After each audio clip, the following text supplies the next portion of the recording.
No ar, mais uma audioaula do programa A República com Loriel Rocha.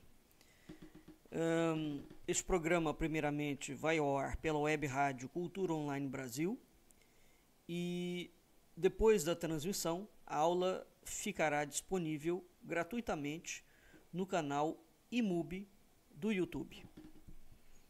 O nosso tema de hoje será a parte 2.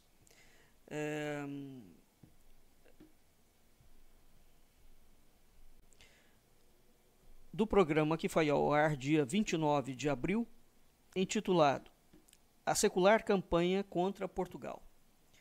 Para tanto, nós vamos utilizar o artigo do Tenente-Coronel João José Brandão Ferreira, intitulado Da Legitimidade da Guerra ao Mito da Solução Política, África Portuguesa, de 1961 a 1974. Essa questão é uma questão muito importante. Eu, pessoalmente, e o IMUB, nós temos feito um trabalho dentro do IMUB, eu, Loriel Rocha, dentro do IMUB, tenho feito um trabalho há muitas décadas sobre reabilitando a obra dos irmãos, dos historiadores Tito Livio Ferreira e Manuel Rodrigues Ferreira. Obra essa que afirma categoricamente que o Brasil não foi colônia de Portugal. E não foi mesmo.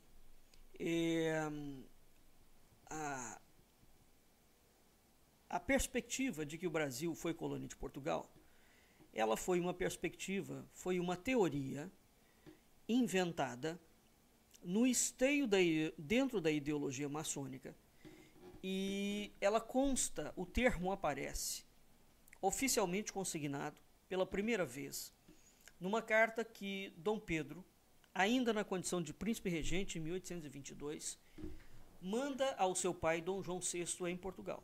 Essa carta foi escrita pelo José Bonifácio. Eu já fiz muitos programas sobre isso, cursos, etc.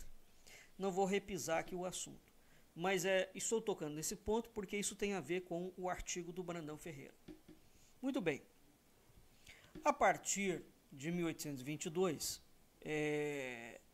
depois vai ser gestado, dentro do IHGB, o Brasil tenta, as lideranças políticas brasileiras tentam se deslocar completamente da história de Portugal. Mas esse deslocamento é radical. Esse deslocamento envolve, inclusive, fraude, envolve mentira, envolve ocultação de documento, envolve destruição de documento e envolve uma revolta muito intensa. À guisa de exemplo, se nós pegarmos o comportamento dos Estados Unidos, né, com relação à Inglaterra, depois da independência americana, nós verificaremos que não há uma ocultação da história da Inglaterra. Então, o que acontece no Brasil é realmente sui generis. Tá? E ampliando o escopo, o que vai acontecer no Brasil, então, a elite política que vai assumir os destinos do Brasil depois do golpe da independência, que na verdade sequer pode ser chamado de independência, aquilo é um processo de separação, né? É um golpe de Estado, onde o príncipe regente, repito, já falei isso por várias vezes, o príncipe regente, o próprio príncipe regente, que é o herdeiro presuntivo da coroa portuguesa, ele dá um golpe no seu próprio império e separa do império. Ninguém até hoje veio a público explicar a razão disto. Porque, vamos dizer o seguinte, não era muito mais fácil os conspiradores, digamos, elaborarem uma estratégia para eliminar Dom João VI? E uma vez eliminado, Dom Pedro ocuparia Portugal? Qual era a lógica inerente naquele negócio? Veja que não faz sentido, sob nenhum aspecto. Então há um outro cenário de pano de fundo aqui que nunca foi analisado. E, evidentemente, nós temos que levar em consideração o seguinte ponto. A Inglaterra, naquele momento, no século XIX, a Inglaterra já estava fazendo grandes avanços dentro do Atlântico. Tá? A Inglaterra, embora historicamente, diplomaticamente, sempre teve tratados diplomáticos com Portugal, inclusive com casamentos, veja, Dona Filipa de Lencastre é inglesa, ela casa com Dom João e forma a dinastia de Avis, que é a dinastia talvez mais famosa da história de Portugal, né?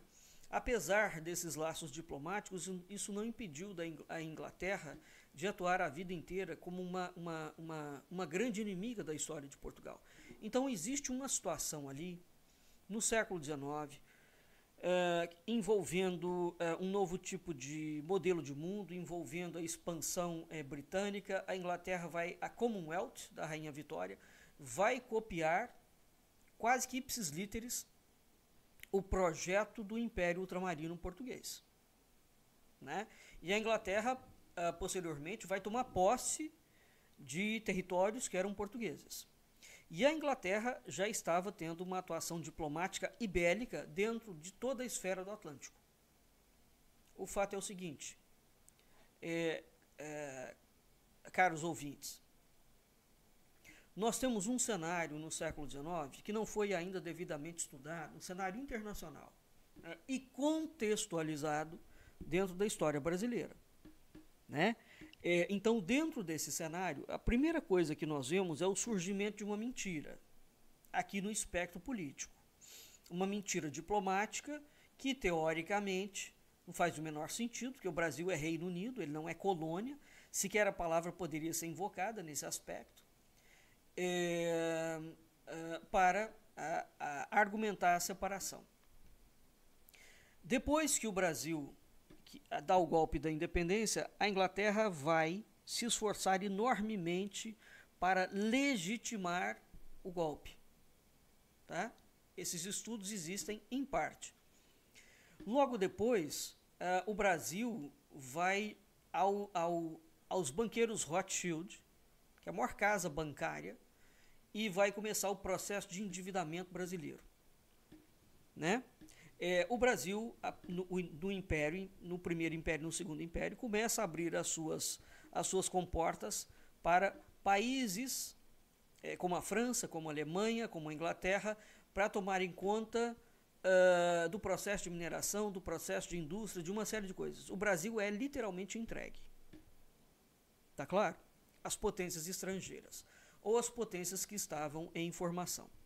Juntamente com isso, vai sendo criada uma mentalidade dentro do Brasil de inimizade em relação a Portugal.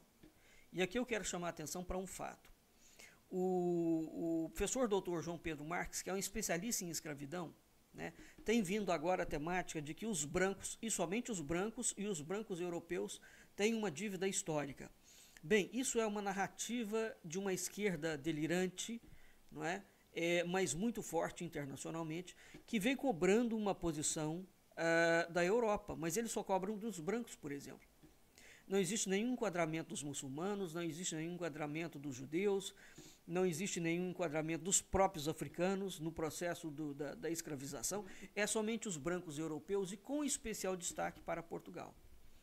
Então, o discurso "o Brasil não foi colônia de Portugal", digamos, é o grande abre-alas de uma política de inimizade diplomática, né, e de uma política de reivindicação que vai vir depois. E há um outro fator aqui a considerar. O Brasil, dentre todas as colônias, se fosse o caso de Portugal ter colônia, né, e nunca teve, o Brasil é o único que vai fazer a cobrança dessa dívida histórica. Então a história como um todo, que já se arrasta há 200 anos, ela é muito estranha. Ela tem outros contornos, e é para esses contornos que nós temos que olhar. Tem?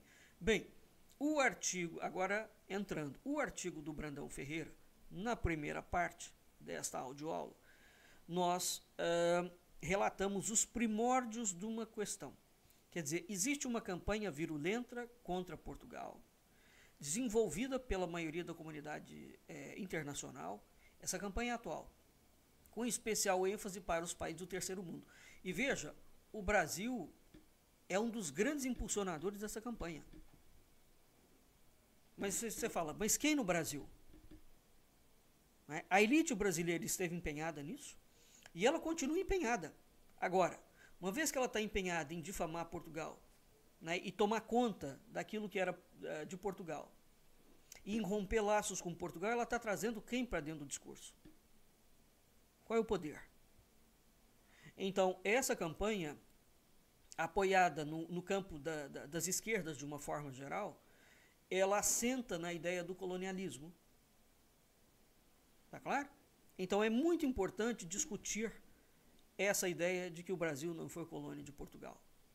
Tá? Nós temos, portanto, o Brandão Ferreira vai colocando que Portugal cria de fato um império ultramarino, e aqui é preciso entender, quando se fala no papel da Igreja Católica, eu não sou católico, e o fato de não ser católico e não pertencer a nenhum campo religioso não significa que a gente não deva ter respeito e procurar ter o entendimento do papel que cada religião cumpriu no mundo. Então há de fato um papel que foi o cristianismo que fez. Não foi nenhuma outra religião. E há um papel que de fato foi Portugal que fez e não foi nenhuma outra religião que fez, né? Dentro do cenário político internacional. E dentro desse papel nós temos inclusivamente a ideia da mensagem cristã, que é a mensagem de união, que é a mensagem de que os povos são irmãos. Então, os descobrimentos são um marco. Não é somente um marco político, não é somente um marco geológico, não é somente um marco científico, né? Não é somente um marco botânico, não é somente um marco econômico, ele é também um marco civilizacional. Não no sentido de que você tem povos inferiores, não, e povos superiores, embora essa tônica tenha sido dada muitas vezes, mas sobretudo no sentido de que o planeta pode ser unido de uma forma agapina, por laços de filiação espiritual. Então, é de fato preciso entender qual foi o grande papel do cristianismo nesse aspecto. O Islã nunca fez isso, o budismo nunca fez isso, as tribos indígenas nunca fizeram isso, os judeus nunca fizeram isso, tá certo? Então, não há este papel. A Igreja Católica, ela de fato ocasiona. Bem, nós vamos tendo, portanto, uma situação de oposição a Portugal, que vem com a Espanha, que vem com a Holanda, que vem com a Inglaterra, que vem com a França, né, que vem com a Itália, de oposição absoluta. Tá claro? Em 1822, o Brasil, conforme eu falei, numa atitude completamente enlouquecida, e até hoje, repito, muito pouco explicada, separa-se de Portugal. Né? Separa-se de Portugal. E essa separação, né, é feita sob a égide, né, de que o Brasil é um colonizado e ele quer tornar-se independente da metrópole. Bem, daí em diante, o Brasil não se coloca como fazendo parte em nenhum momento do Império Ultramarino Português e sequer reconhece o papel de Portugal no processo dos descobrimentos. E a história sofre um recorte. No Brasil, a gente não aprende história de Portugal. Não aprende. É como se a história brasileira começasse a partir de 1500 e de uma forma completamente equivocada. Bem, nós temos dentro do processo da estrutura colonial, nós temos o tráfico de escravo. Claro. E aqui é preciso entender o seguinte, dois assuntos que se casam. A história do mundo inteira é uma história de guerras e de invasões e de conquistas. Né? A palavra colônia, ela nunca se aplicou no âmbito da historiografia portuguesa, da documentação diplomática. Isso é uma mentira inventada no século XIX pelo maçom José Bonifácio. Por outro lado, escravos sempre existiram no mundo desde que o mundo é mundo. todo processo de guerra ele escraviza. Portanto, a escravidão, isso é uma outra mentira que nos contam, e o João Pedro Marques, o doutor João Pedro Marques, vem desmentindo esses negócios. É uma das maiores vozes em Portugal a respeito disso, com uma obra de historiografia pujante, João Pedro Marques. Muito bem. Há documentos dentro da história da Torre do Tombo, documentos primários, de carta trocada entre o rei de Portugal e os reis africanos, né? Como a história colonial, como a história da África, por exemplo, em que a gente vê que o processo de preagem, né, ou de compra de escravos não se dava em razão da cor. Tá claro? Então a cor não era um critério. Platão foi escravo. A cor nunca foi um critério para abordar a questão da escravatura. Então nós temos que separar duas coisas. A escravatura é uma coisa horrorosa, mas ninguém em sã consciência poderá defender uma coisa daquela. Vamos pegar alguma coisa tão terrível quanto a escravatura? É o processo de Roma, não é? Do próprio funcionamento do Coliseu. Fazia parte da estrutura romana você criar aquele tipo de divertimento. Escravos, né, lutando ali até a morte, e quando lutava até a morte, era colocado ali dentro para o bicho comer. Então veja, era a mentalidade da época, de Roma, por exemplo. Era a mentalidade do mundo. Não existe nenhum José do Egito é um escravo do faraó egípcio. É uma situação bíblica. Todos os povos do mundo, os índios escravizam muito, meu Deus do céu, pelo amor de Deus. Não é? Os africanos escravizavam imensamente. Agora é preciso entender o seguinte: o processo da escravidão, notadamente no caso de Portugal, segundo os documentos, não é? Quando iam à África, Portugal não saía lá dentro para prear escravos. Ele comprava. Portanto, os próprios reinos africanos tinham os seus escravos já colocados e vendiam. Aquilo era um comércio. E há cartas, inclusive, entre o rei do Congo e o rei de Portugal, em que o rei de Portugal fala que não vai fazer aquilo, o rei do Congo fala que ele tem que fazer, porque aquilo é uma coisa muito boa, muito lucrativa, inclusive para ele, rei do Congo. Tá claro? Bem, então, a escravidão não foi um processo que aconteceu em razão da cor da pele. Ela tem outro contorno, de modo que esse discurso de que hoje a escravidão se deu somente com os negros, isso é uma mentira. A escravidão existe desde que o mundo é mundo. Então não se pode misturar uma coisa com outra coisa. Por outro lado, há que se entender o seguinte: internacionalmente, se foram os brancos europeus que foram na África criar o processo de escravização da África, né, de compra para levar para os outros continentes, foi igualmente os europeus, os brancos, que criaram o processo de libertação dos escravos.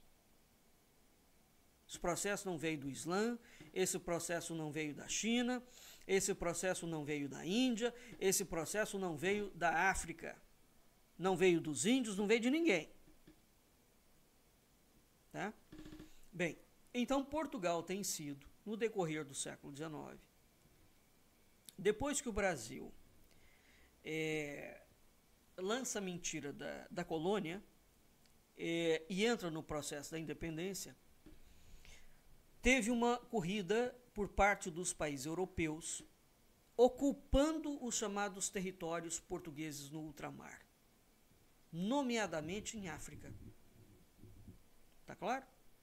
Aqui é que começa a entrar uma outra perspectiva que nós temos que ter em vista.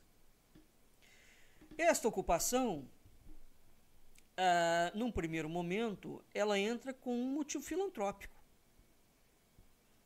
Lança-se a ideia de uma missão civilizadora dos europeus, que é chamada de o fardo do homem branco, e a partir do momento que esses países vão entrando ali dentro da Europa e comendo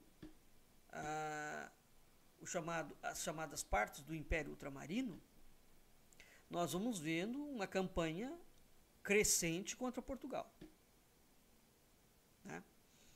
Essa corrida à África vai culminar na chamada Conferência de Berlim, em 1885. Essa conferência repartiu a África, né, entre países europeus, estabeleceu que os direitos históricos não eram suficientes e para se ter direito a um território era preciso ocupá-lo militarmente. Veja bem, Portugal ainda mantém alguns territórios em África, fazia parte do Império Ultramarino. Mas Portugal não ocupou militarmente os territórios. A Conferência de Berlim orienta essa ocupação. Né? Então, como os outros países vão ocupar a África militarmente, não é? Para defender os interesses, Portugal inicia um esforço muito grande para enviar ocupação militar. Né? Então, esta ocupação militar, quando você pensa, por exemplo, em Angola, Moçambique, ela entrou em choque com os interesses ingleses, que pretendiam ligar o Cairo ao Cabo. Isso vai resultar no chamado Ultimátum de 1890. Tá claro?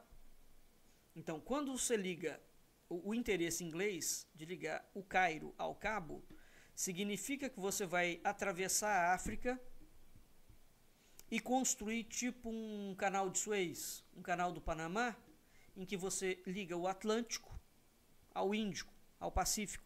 Tá claro? Ao Mediterrâneo. Entra ali, passa ali por dentro. Isso em termos de logística é fabuloso. Uma vez que você está começando o comércio internacional, a questão da logística, só para a gente analisar só o lado de logística aqui, é maravilhoso para a Inglaterra. Então a Inglaterra começa a bater de frente com Portugal, com os interesses. Portugal teve que lidar com isso, teve que resolver a questão dos territórios de Molembo, de Cabinda, de Ambris, da ilha de Bolama, a Baía de Lourenço Marques. Então, ao mesmo tempo que alguns países europeus caminhavam para a África e vão se estabelecer no Oriente, a Rússia vai se estendendo para o sul e para o oeste. A Rússia ainda era uma monarquia, né? Para o oeste. A Rússia vai chegando, portanto, às costas do Pacífico e vai chegar ao Mar Negro. Então ela vai para um lado e vai para o outro. Os Estados Unidos vão se expandindo para o oeste. Eles vão tomando território, tomam o Havaí, tomam a Califórnia, tomam a Flórida, avança em cima do México, né, até chegar às Filipinas. Naquela altura, a América Central e a América do Sul, século XIX, né, tinha se libertado da coroa espanhola. Criou, aquilo foi pulverizado em vários estados. Todos esses estados caíram num domínio neocolonial econômico dos Estados Unidos, praticamente, dividido em diferentes frações da maçonaria. Então, no final do século XIX e início do século XX, nomeadamente entre 1898, veja, em 1800, pouco tempo depois, nós temos a Declaração da República Brasileira. Então, em 1898, em 1913 e 1938, está quase perto da Segunda Guerra, algumas potências europeias vão negociar a partilha dos territórios africanos portugueses. Negociação secreta. Tá? Negociação secreta. Quando deflagrou a Primeira Guerra Mundial, Quem está em Portugal nesse momento é o Salazar, durante esse período aqui. O Salazar vai cortar um dobrado para não ser arrastado, para não arrastar Portugal para dentro de uma guerra mundial, né, porque eram várias potências contra Portugal. E o Salazar também, diga-se o que quiser do Salazar, mas ele evita fazer Portugal entrar na guerra, que as potências estrangeiras estavam travando. Agora, que foi arrancado de Portugal foi. Terminou-se de quebrar o Império Ultramarino no século XX. Né? A Espanha também, loucamente, junto com o Brasil, agindo contra Portugal, e o Salazar consegue fazer com que o Franco não meta os pés pelas mãos, porque dependendo da posição que a Espanha assumisse naquela altura, ela levava Portugal de roldão. O Salazar consegue conter, né, essa loucura espanhola. Bem, quando explodiu a Primeira Guerra Mundial, o governo da República decidiu-se pela participação, o governo de Portugal, decidiu-se pela participação na Flandres, né? E a justificativa era de salvaguardar os territórios africanos. Portugal teve que enviar por volta de 100 mil combatentes para a África. Tá? Quase 50 mil combatentes. Quase 100 mil combatentes. 50 mil enviados para a África. Então, o período entre guerras, entre a Primeira e a Segunda Guerra, foi um período de muitas reformas em relação ao chamado Portugal do Ultramar. Né? O governo do Salazar lutou brutalmente, né? Brutalmente no sentido de valentemente, para defender a extensão do sistema, né? Do ultramar, da forma do império. Agora, a história já tinha determinado que você só podia entrar na África militarmente ocupando ela. Tá? Então, antes da Segunda Guerra Mundial, os ingleses compraram a paz com a Alemanha à custa dos territórios ultramarinos portugueses. Ninguém fala isso. Tá claro? Veja que os ingleses depois, eles fizeram o que eles fizeram com a Alemanha, e eles vão roubar um pedaço de terra da Palestina e dar para os judeus. Antes eles tentaram roubar dos portugueses. E aí criou o Estado de Israel. Bom, essa tramóia inglesa com relação a Portugal falhou, né? E devido à política de Lisboa e a recusa dos alemães em atacarem territórios que não tivessem sido colônias suas. Então veja o que a Inglaterra tinha armado, a arapuca que ela armou para Portugal. A Segunda Guerra Mundial vai exigir de Portugal uma atividade diplomática absurda. Portugal nunca foi um país bélico, como o Brasil. Então você tem uma atividade intensa no campo diplomático. E é interessante, porque no momento em que Portugal teve uma atividade bélica, foi no período dos descobrimentos e das navegações. E de uma forma muito intensa, mas não naquela altura, no século XX. Então, existe um esforço de mobilização militar. Existe um trabalho diplomático de dar corpo a uma neutralidade. Salazar consegue fazer vencer essa agenda. Né? Os arquipélagos dos Açores, Madeira e Cabo Verde foram reforçados, né? Continuam pertencendo a Portugal. E aí você tem Angola, Moçambique, Índia e Macau.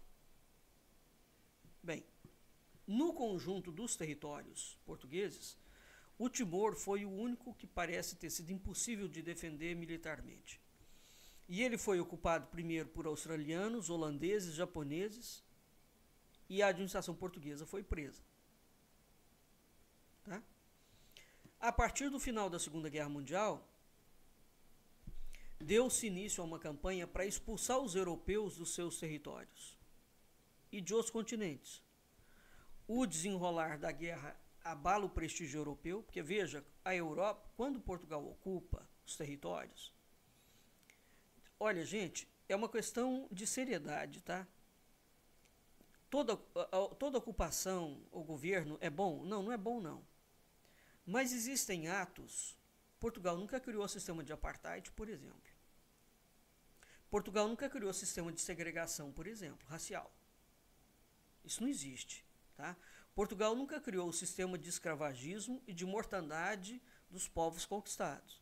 Então, se você comparar a colonização francesa, a colonização inglesa, a colonização holandesa, né, a colonização italiana e mesmo a russa com a história de Portugal, olha, isso é de uma desonestidade moral e intelectual que ultrapassa qualquer sentido da razoabilidade. Não tem comparação. Evidentemente que essas loucuras que vão ser feitas a África torna-se um butim de guerra? Torna. Isso não tem nada a ver com o processo de colonização portuguesa, nem com o fato deles serem negros. É um outro espírito que está lidando ali. Agora, esses países europeus que entram, eles entram arrebentando a boca do balão. Você veja o que a África do Sul penou para tirar o apartheid. O cara é branco, ele anda de um lado da rua. O negro anda do outro lado. Isso é uma loucura. Não é? Nós estamos falando do século XX. Nos Estados Unidos. Os Estados Unidos até hoje tem um lugar para o chinês, tem um lugar para o italiano, tem um lugar para o africano, tem um lugar para o indiano. Eles não misturam. A Inglaterra não casa com ninguém. A França não casa. A Itália não casa. A Alemanha não casa. Portugal sempre teve uma política de casamento. O muçulmano não casa. O indiano, o judeu não casa. Tá claro? Então a forma como a política portuguesa foi sendo construída, ela é sim diametralmente diferente das políticas dos outros países. Não tem comparação. Bem, então, a partir da Segunda Guerra, porque houve um massacre de fato dos países europeus dentro dos territórios africanos, dos povos africanos, a Segunda Guerra abre uma comporta e começa a vir uma expulsão dos europeus. Isso começa no Oriente, porque quando a Inglaterra vai para a China, o comunismo na China é instalado, inclusive, como reação à ocupação inglesa. É preciso que se destaque isto. Depois nós temos a Inglaterra entrou na China, ela destruiu a China. Ela entrou na Índia, ela acabou com a Índia. A Índia era uma das maiores potências do mundo. Se você não quer acreditar nisso, pega a potência, por exemplo, que era a Índia em termos de produção de tecido. A Inglaterra acabou com a Índia. Né? Então o Gandhi e o Nehru, buscando a independência indiana, quase perto da década de 50, né? Então tem parte do Oriente, né, da Ásia, uma expulsão dos europeus. Depois nós temos aquele grande movimento na Índia, liderado pelo Gandhi e pelo Nehru. Depois continua com a Indira Gandhi, né, libertando o domínio colonial. Aqui sim nós temos uma colônia. Né? Depois nós temos uma conferência de Bandung, em 1955, em que Nehru se juntou com homens de prestígio internacional, que eram o Tito e o Nasser. Não interessa se é ditador, tá certo? É preciso entender o esforço que foi feito aqui. Esses povos que tinham os seus países ocupados, eles vão proclamar um anticolonialismo militante e um não alinhamento em relação aos blocos das superpotências como polo. Tá? Veja bem, no meio disso tudo que está acontecendo, veio para o Brasil, na década de 50 e 60, um exilado da época do Salazar, o José Agostinho, filósofo. E ele cria aqui a política externa independente do Jânio Quadros, né, cuja bibliografia foi toda publicada pela Fundação Alexandre de Gusmão em Brasília. Eu tenho essa bibliografia.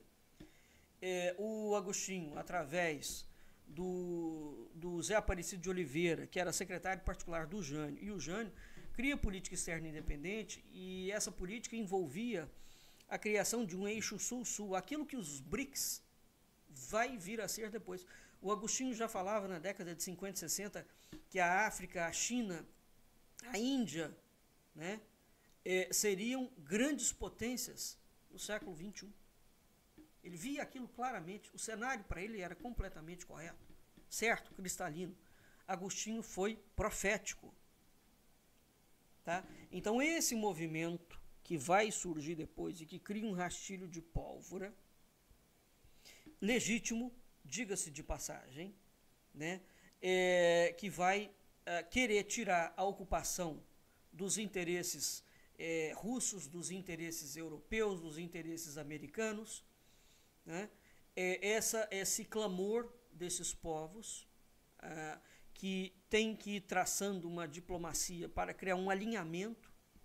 Tempos depois, a gente tem uma linha de financiamento que vem com um novo discurso de colonialismo contra os brancos. E aí é preciso entender o que está acontecendo. E para entender hoje, portanto, essa narrativa ideológica, nós temos que entender a história. Portugal se manteve de pé, né, em meio à crise, à volta, passou por 2 guerras mundiais, não se envolveu, não é?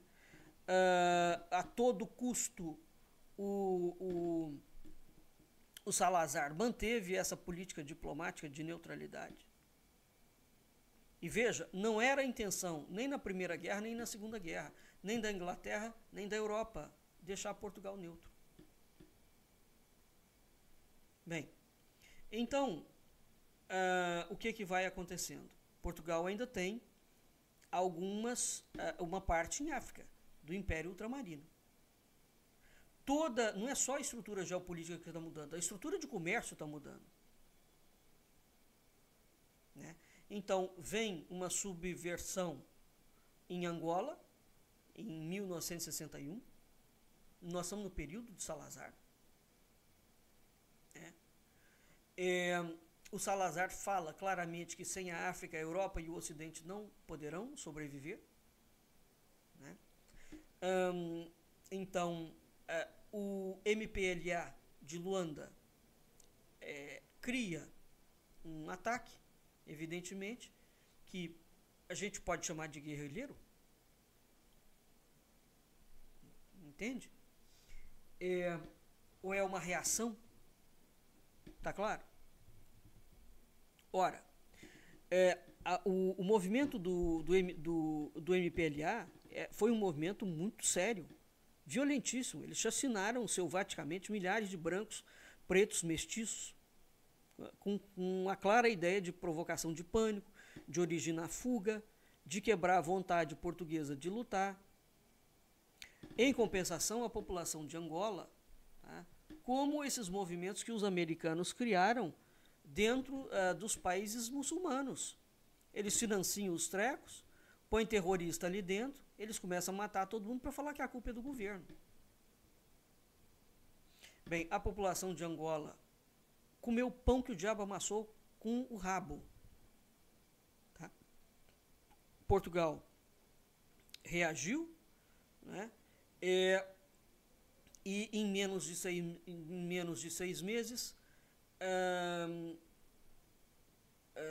deram um limite naquela questão ali.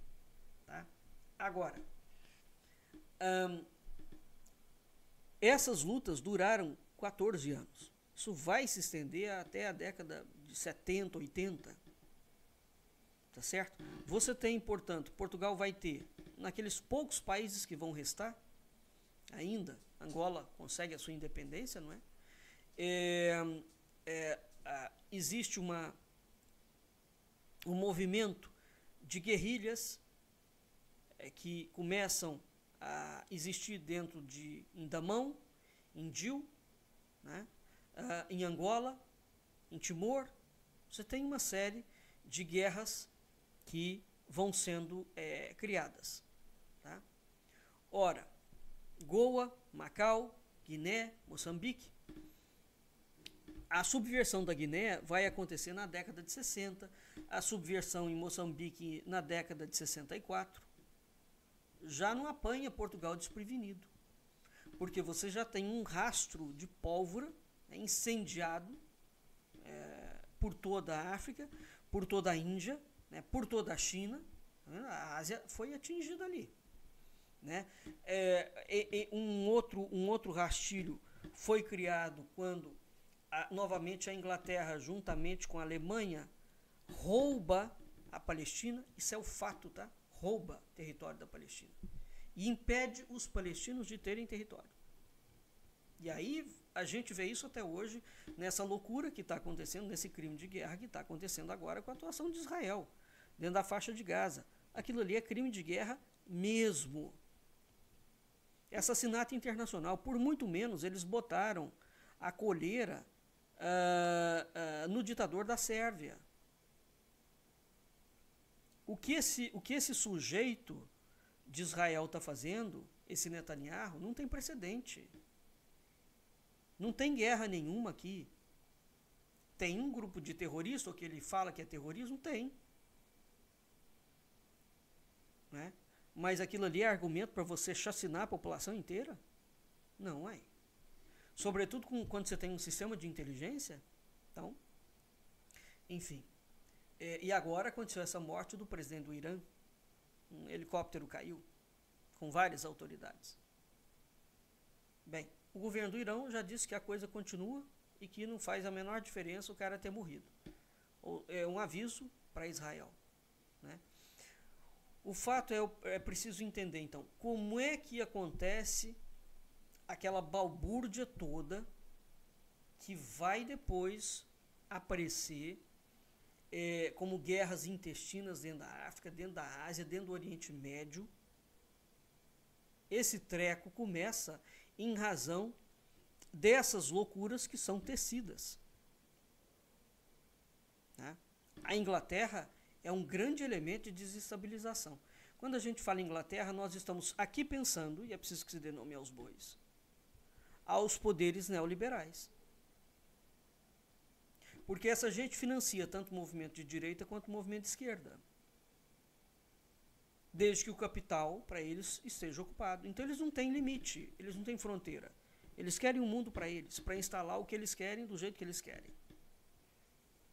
Claro que vai haver uma reação, porque o projeto é tão louco que ele quer comer o planeta inteiro. Se eles estivessem restritos a uma área, ok. Não, mas eles querem o mundo. É um domínio do mundo. Então, os portugueses estavam dentro da África e os portugueses estavam na Europa, naquela altura. Então, a questão que se coloca aqui, Portugal tem um direito histórico sobre aqueles territórios? Tá certo? Se sim, qual é ele? Portugal, ao ter esse direito histórico, se a gente debitar, quais foram os erros políticos de Portugal? É preciso reconhecer? Claro que é. Todos os governos erram. Portugal teve colônias? Nunca. Portugal foi um dos responsáveis pelo tráfico? Foi. Não a coroa diretamente, porque o sistema era outro, funcionava com outra lógica. Agora, isso significa que existe uma dívida histórica? Eu, como por exemplo, se fosse o caso de ser descendente de portugueses, eu tenho que pagar quem? Sob a lógica da dívida histórica. E se eu for descendente de português com índio com africano? Como é que fica? Qual é o lado da minha ascendência que eu vou ter que renegar e que vai ter que me pagar? Quem que eu vou culpar? Essa coisa é louca, percebe? Então, repito, o professor Dr. João Pedro Marques vem fazendo um trabalho muito interessante no sentido da desmontagem desse movimento que tem um cunho milenarista, que tem um cunho de justiçamento divino. Eles querem apagar a história completa e dar um reset ali, dar um botão. É preciso entender o pano de fundo desse problema. Bem, Portugal, por mais que a gente não queira aceitar, não usurpou a terra de nenhum Estado. Nenhum Estado. Ah, os africanos tinham terra, Estado. Não, não tinha. Não tinha. Eram tribos, e onde foram sendo feitas as ocupações por sistemas de feitorias, elas foram negociadas.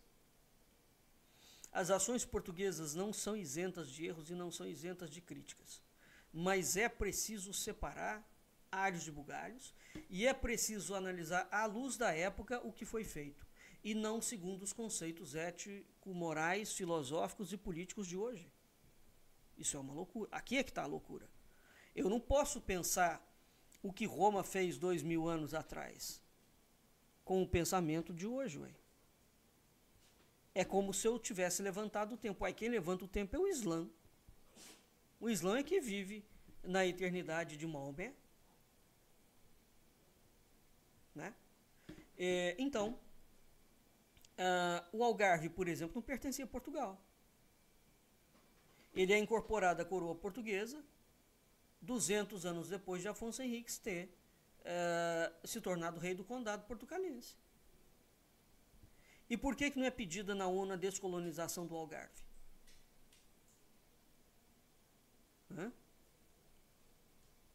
Então, os territórios da Madeira, dos Açores, de São Tomé, Príncipe, Cabo Verde, né, tem que ser estudado sobre uma outra ótica. Tá claro? Então, o termo colonização, ele tomou um caráter muito negativo. Veja, então, voltando aqui. Quando o Brasil lança o termo "o Brasil não foi colônia", colônia é uma coisa. Aquela colonização, o termo colonização, que passa a vicejar depois do termo colônia, ele já não tem nada a ver com o termo colonização como a gente encontra no dicionário da língua portuguesa do Rafael Blutot do século XVIII. E ele vai adquirir um outro contorno depois que começam essas guerras contra Portugal, onde a colonização significa a invasão de um Estado.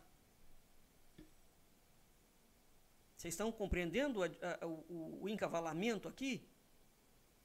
Então, é atribuído depois a Portugal que Portugal invadiu estados. Mentira. Portugal chegava e criava feitorias integrando terras e gentes dentro da coroa portuguesa. As populações locais não eram isoladas dos portugueses. Portugal, pelo contrário, tem uma política de miscigenação. Todos eram convertidos ao cristianismo pelo dom da palavra, muito mais do que pela força, ao contrário do que fizeram os espanhóis, por exemplo. A gente pode questionar hoje essa questão de integração de populações de outras etnias e igualdade? Pode, entendendo que nós estamos falando de hoje. Então, aí, olha, voltando aqui ao problema que foi criado. Então, nós temos primeiro o termo colônia, depois nós temos um termo colonização. A palavra colonização, por sua vez, foi confundido com colonialismo e depois foi associado à ideia de exploração. Isso tudo entrou no rol da historiografia, como fazendo parte de uma mesma lógica. Nunca fez parte. Nunca fez parte. Tá claro? Então, é preciso... E olha, esses eventos históricos são marcados. O momento em que eles acontecem. E quando os conceitos surgem, a gente não pode misturar uma coisa com outra coisa. Né? Então, o projeto português era um projeto futuro. E Portugal vai lutar para ter o direito de ficar politicamente presente fora da Europa, não é? Tendo em conta a descoberta, ou as descobertas, a posse e o reconhecimento. Então, Portugal tem uma ação fora da Europa, ele teve obras, ele fez um esforço civilizador, ele fez um esforço evangelizador.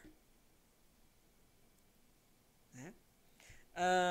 Há uma salvaguarda do patrimônio moral, espiritual, material de Portugal e das nações. Então, o projeto ultramarino português não é um projeto de dominação do mundo. Ele é um projeto que tem um ideal elevado. Se a gente não consegue entender, é outra coisa. Tá? Bem, então, a solução política que foi dada para aquele negócio, quando os europeus resolvem que você só podia ficar na África, e esse consenso é porque Portugal já estava lá, sem ocupação militar. Você só pode estar lá se você ocupar militarmente. Qual é a solução política que vai ser dada? A solução política é desastrosa. Né? Então, a solução política é um pleonasmo. O Mário Soares, na condição de ministro dos Negócios Estrangeiros, em 74, né, ele se comprometeu a reconhecer o indiano, né, a um comprometimento de jure, né, e aquilo ali ratifica o governo português. Tá claro? Então, há alguma coisa, uma ação que Portugal toma, depois de 25 de abril, que, evidentemente, vai contra a trajetória de Portugal. Bem, seja como for, eu vou parar por aqui, porque o artigo é muito extenso, é muito grande, nós precisaríamos de ter uma terceira parte aqui, mas isso aqui dá para entender que existe um cenário internacional que ultrapassa Portugal. Tá? Existe um livro muito importante defendido pelo general Spínola, chamado Portugal e o Futuro. Essa tese foi requentada e defendida também pelo Marcelo Caetano, em 1962, e foi abandonada. Né? Onde o general Antônio Spínola, através de uma mudança na estrutura política nacional, né, ele defende uma evolução do Estado interno, de modo a atacar quem atacava Portugal. É uma política estranha e belicosa e evidentemente perigosa, que Portugal, naquela altura, não tem a menor condição de fazer um movimento desse. Né? O fato é, os problemas que surgem em África